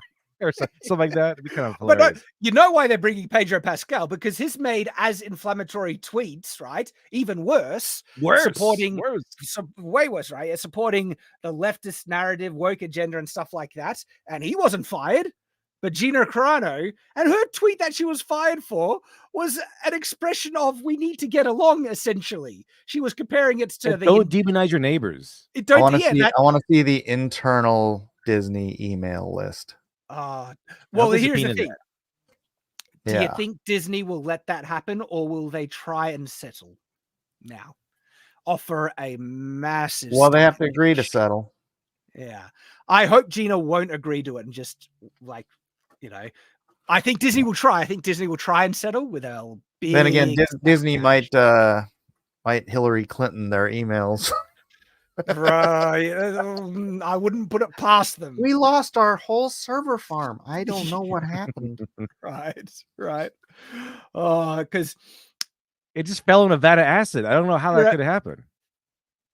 They're on the ropes now. Finally, there seems to be some recourse, some justice happening to the absolute atrocious behavior, criminal behavior that the woke mob has been pushing and perpetrating. Sorry, what? My favorite part about all that is like all the people saying, Gina Carano's stupid. What a dumb bitch. Ha ha ha. She's not gonna get this. This is dumb and stupid. Okay, the judge says yes, go. Move forward. Yep. That made me laugh quite a bit. Oh my gosh. He's racist. He's homophobic. Yeah. There was another thing that's related to this, and I saw someone comment. I wonder if I can find the comment because they reminded me of it. Here it is, I think. So, OCB White, a U.S. judge recently said Google is a monopoly that violates the Sherman Act. I also saw that being reported today.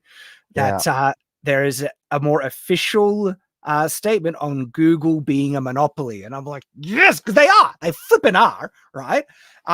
And so much internet traffic is determined by Google that it is a dystopia almost. They curate and censor search results. We saw it completely. Like even recently, you typed in Trump, the recent Trump event, right? And it says we were always at war with East Asia. But they type in Trump attempted deleting of attempt, right? And it wouldn't come up in the autocompletes. Like Google actively manipulates the results. And for ages, if you type in anyone who is a well-known figure on the conservative side or right side, Trump side, whatever, right? You type that in Google and you'll only get like negative results for. Same with YouTube I've been using DuckDuckGo forever, and I heard that's getting corrupted too. Right. Elon has floated the idea around of starting his own search engine. I'm like, yes, do it. We need something because Google is trash. And we saw there's so many evidence signs of this. Like when they brought out their AI Gemini, which was horribly manipulated. But it was hilarious. It was funny. Greek philosophers in chains eating watermelon is what really got them. They got in trouble for that.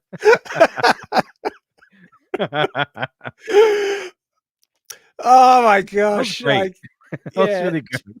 Google Gemini is its own subject. Maybe we'll dive into that on another stream just to chat about it because it says a lot about Google, but also a lot about the nature of AI, how it can be abused, the misuses.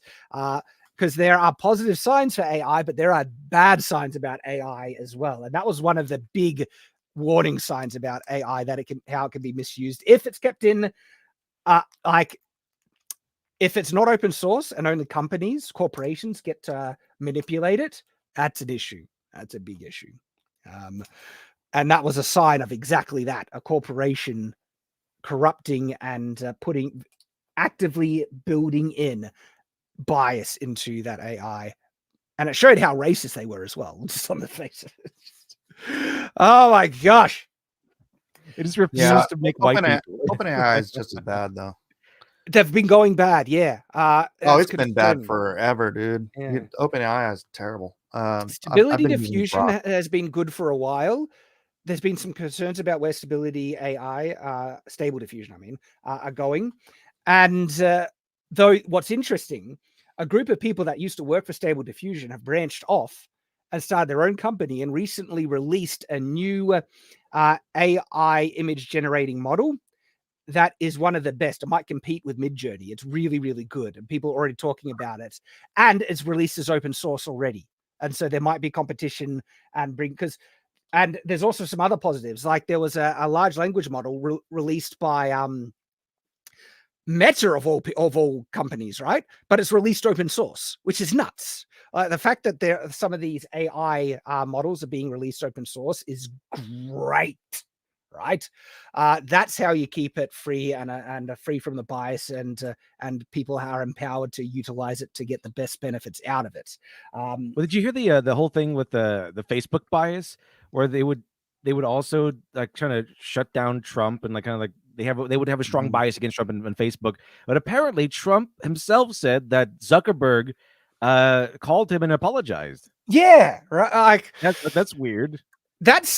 I'm suspect. I think that's more of a he smelled. That was after he got shot, right? Or yeah, I think that's him sensing where the winds are blowing, and that he can kind of foresee who's going to be in the presidency going forward. And please, Mr. Trump, don't destroy me. Exactly, he's wanting to protect himself. Because he also mentioned not supporting a Democratic candidate this season either. Yeah, but he didn't say he's supporting Trump over. He's just saying we're not supporting anyone now. Yeah, he's not supporting anybody. Yeah, it's kind of what he said. Yeah, although the Facebook algorithms still will. Exactly. Yeah, it doesn't strike me as genuine with that one. Well, you know how those lizard people are. Yeah.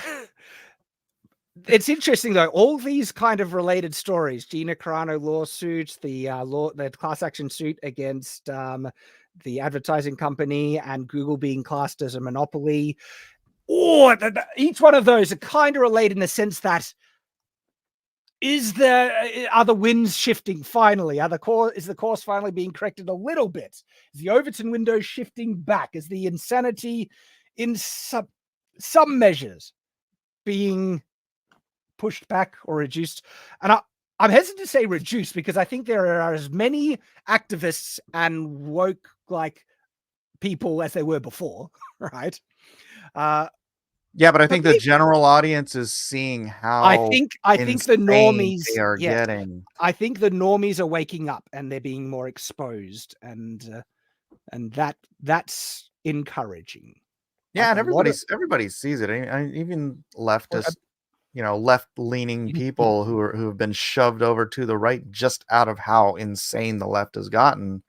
They're calling them. It's like you just disagree with one thing, and then you're suddenly a right winger. It's like, what? You can kind of tell that the winds are shifting, because all these companies are at least saying they're getting rid of their DEI departments and things, which kind of tell you something. Even if you don't believe it, like, oh yeah, they're just restructuring or going to move them somewhere else, they're saying this out loud. Which even a few years ago, it'd be like, oh, we're getting rid of our DEI departments. I'd be like, why are you saying that'd be insane? There'd be huge backlash. It'd be all over Twitter. It'd be a PR disaster. But now they're saying we're getting rid of our DEI departments, and they're getting positivity in return. They would only say that out loud if it was positive, if it was a benefit to them. So even if they're lying about that, there's the very sign, the idea that they're saying this out loud for the public, in the public eye, is a good sign, I think. just to follow up on that AI thing I was talking about the new model that's open source and really good. Yes, someone mentioned, I think it's Flux, and I think that is what the new model is called, Flux. And the company is like, is it like Black Forest or Black Tree or something like that? There's something about forest or trees or something like that made it. And it looks like it's one of the best ones out. It is open source, and I can't wait until the community gets a hold of it. Bring it to I'm hoping that it can come to like Automatic 1111 or one of the UIs, the localized UIs that you can use it, because then that is awesome. That's the next big step. Stable Diffusion 3 seems to be somewhat of a disappointment. Where people are unsure as to how good that model will work. But once the community starts to develop and work on it, improve on it, might turn out really good. I was on the fence about Stable Diffusion XL, but the XL models turned out to be great. I'm all, and so anyway, yeah, Black Forest. Someone says that's the company there. So yeah, just going back on the whole thing, it does seem like the Overton window is shifting a bit back. Hopefully, these are good signs. We'll see what happens. Doesn't guarantee things will be fixed. It's just we'll see what happens in November, Shad. I might be moving to Australia. You never know. It's like, I don't know what's going on, man. The world is crazy. Like, just building off of what you were saying, Litdev, how people are starting to wake up that, oh, hang on, what do you mean I'm being called this or that for only having this opinion? We're seeing big signs of people realizing that in the Bill UK. Maher of all people. Well, you've been following what's happening in the UK. Bill Maher. No, I'm just saying, it's like Bill Maher just stands up and has what today are moderate opinions, but 5 years ago they were left-wing loony positions. Yep. But he's like, what are you talking about? We believed this stuff 5 years ago, and now you're saying that makes me conservative. Mm-hmm. I haven't changed. He hasn't changed, but the left is just out of their flipping minds now. I mean, in the UK with the protests, if you merely attend a protest and raise some objections about the levels of immigration that's happening in the UK, you are a right-wing insurgent nutcase, part of a mob. And there's so many people like, what do you mean? What do you? They're calling them alt-right. What do you mean alt-right? I just raised concerns and attended a protest. And not even the violent ones. Even there have been peaceful protests that haven't had issues. But no, if you attend the wrong protest, you attend the wrong protest. They are called labeling, and then people are saying it was a corporate approved protest. Far right. Yeah, they've been calling you're just a far right mob, far right nutcase. And these are just average working class people saying, hang on, we have some concerns about the immigration, unchecked immigration that's been going on. There's a lot of crime happening. We're concerned. Far right. It's all you have to do now to be far right. It's like people are insane. And they try to label that us like on me. I've been such a run-of-the-mill basic conservative, right? Milk, the term milk toast, like my whole life. My views haven't changed, right? But they're trying to make normal run-of-the-mill conservative traditional views appear as extremist views. It's like that whole kind of what they were trying to label. Is it DJ? They're calling it weird now. Weird. That normal weird family kind of views, conservative views. It's all weird. It's so and have you weird. Have you been seeing the memes of the people calling them weird, dressed up in some questionable stuff, and like this is what they're calling weird? It's sweet. Yeah, I think it's a good thing if the guy waving his dick in kids' faces is calling us weird. I think that's a compliment. Thank you. Yeah, right. It's like they don't understand, man. They called us deplorables, and we're like, all right. It's like, you don't think we're just gonna we're weird? Okay. Well, what makes it funny, the most hilarious thing about that is that racist, sexist, homophobic, bigot, Nazi have all lost so much steam that they're down to using weird. Weird. I know, right? They've run out all the other words. 6 months from now, it's gonna be silly. They're all so silly. But you're right. They have lost all meaning because they try and label people who are nothing like that with those labels, and they've done it to me. They try and call me extreme alt-right, homophobic, and all that bull crap, and it's like it has no meaning because anyone who knows me and has seen my content knows that I'm nothing like this is that. all so straight out of 1984. It's like so disturbing. You know, Right. War and Peace. That's what I mean. Normal is weird. We see some signs of things improving, but then signs of things getting worse. It's just like, we are in interesting times, gentlemen. Hey, I got drawn and quartered in 6 minutes. We're doing a topic we were supposed to talk about. We're going to be doing Dr. Doom tonight. So Dr. Doom. There's so many crazy things. I wanted to also talk a little bit about what Star Wars Outlaws. You've been seeing the crap show. I saw the gameplay for that. It looks atrocious. Looks terrible. It looks awful. But we're hitting the wrap up time, so that can be saved for a future stream. So feel free to bounce, Mike, if you need to leave. I'm just going to make sure. Yeah, she'll do.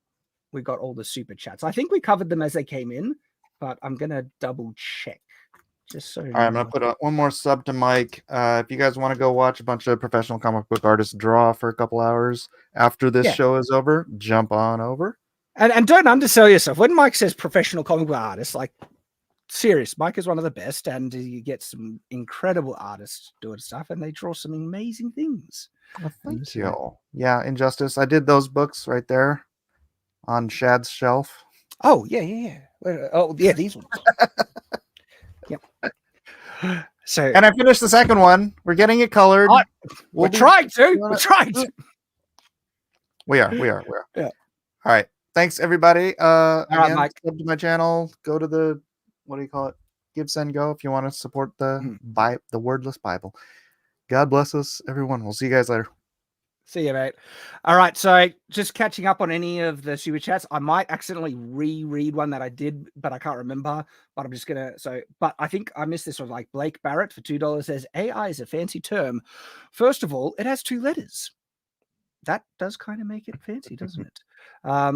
And so I don't care. Oh, yeah. So most of these I think we'll covered, but the Lord Botha for $1.99 says, no, it's cultural inclusion when it's a POC. I think we covered that one, but you got to read. I think most of these are covered now. I'm sorry if I miss any. There's the Afro Samurai. Chance to get I think that's everything. I think we are actually up to date. And so wrapping up, Lit Dev, where can they find you? You can find me on YouTube, Literature Devil. I tend to cover all your modern media and the atrocities therein, and also I always stream in the morning, American morning. Stream in the American morning. We go over. It's called Boring Nonsense. We go over the nonsense of the previous day, the previous few days. We go over some random stuff I might find online, just to kick back, relax, enjoy the show, kind of thing. Not too outraging usually. Awesome. I saw a comment, someone asking this. Any word on your Star Wars killer, Shad? So that's one of the projects I want to get to. We haven't been able to progress more because I've been trying to finish off Shadow the Conqueror, and there's other projects that I want. I did make this, though, which I thought is pretty cool. I'm not sure if anyone has seen it. I shared it on Twitter and it's around, but this is a concept piece for the main character of the space opera I want to do as a type of, all-star, right? Name is pending. Name pending. As a type of replacement for Star Wars, because Star Wars sucks now. And it was like, all right, what would be a property where I take all the things I love about Star Wars, as well as some other things in, space opera, fantasy, sci-fi, and put it together. And this is a concept piece. And what's funny about, so I actually have a dot point story structure for the entire first graphic novel I'd want to make with. That's completed. So I know I have the entire story essentially plotted out. And then after it's just the money, resources, and time, I will either write it myself or hire a writer to do the actual script for the graphic novel. That would be the next stage. But there has been some progress. Like I said, like the fact that the entire first arc of the story is written out, and it's pretty good. I'm pretty happy with how the story will progress and the characters and all that. And there's a cool kind of climactic endpoint that I think is got lots of guts to it. And so I'm still excited about the project. It's just a matter of time and resources to get to. So one thing at a time. But I like. Yeah, as if he doesn't know, it turns out making a comic book is a lot of work. It's a lot of work. It is. But I'm really happy with the concept piece that I put together, because it reflects all the elements like that. This sword I legitimately designed in 3D and integrated it after, and so that sword is 100%. They project an energy shield that stops any high energy objects moving through it. And so that includes kinetic energy if it's moving too fast, as well as heat energy, blasters, energy, lasers, whatever. But melee weapons can pass through the shield. But the belts are the projector for that energy field, and you see it there, and it has this cool effect, and it looks awesome. And it's a mix between medieval and sci-fi in terms of concept and stuff. And so I like it. I was really happy with this, and if I got the time, I'm going to be making like a character image, poster for all the main characters. But this is the main character, and it's a concept. Yeah. Anyway, sorry, you got me on the subject. I am still excited about it. So there we go. So name pending. I like the sword. It looks kind of like a carbon fiber. It looks like a carbon fiber sword. It looks pretty cool. The sword actually has this really cool function. It extends and folds out into a giant sword to kill like big monsters. Do I have any like big monsters? I do have. When I played Elden Ring, my favorite thing to do in Elden Ring is slay dragons. I have to slay every dragon I see. I love slaying dragons. See, it's fun. Well, there are large, like monstrous creatures that are created from the evil entity in the universe, and so sometimes you need a bigger sword. And so this is how the sword works. And so this is the same sword, 3D design. And so you see this. What happens is the handle extends, and then these two parts extend and connect at the top. And once that's connected, the sides fold out, and it takes on a larger form like that. And then it projects an energy beam across the edge, which is how it can chop through everything, or most stuff. It's a type of energy sword. Very nice. I love it. And they got this cool free, and so it has the standard, and you can still chop and use it when it's in its standard configuration. But then it has a giant sword configuration, which I think is pretty cool. So, there's a lot of awesome stuff about All-Star, name pending, that I am still excited for, that I definitely want to produce. It's time and resources. Those are my limiting factors. And I actually have another, there's Shadow the Conqueror that needs to get done, volume 2. There's been issues with the coloring delays, but once that gets done, there'll of course be volume 3 for Shadow the Conqueror, and there's a superhero project I want to do, as well as All-Star, and hopefully I'll be able to kick things going with it. But anyway, let's wrap it up. Thank you, everyone, for joining us. It has been a pleasure and a joy. I'm looking forward to this. This is what I want to do regularly. I want to do this as a regular thing. So I hope to see you on the next stream next week, same time. Like I said, trying to make it a regular thing. Hope to see you there. Same Shad time, same Shad channel. That's right. And as always, stay on watch.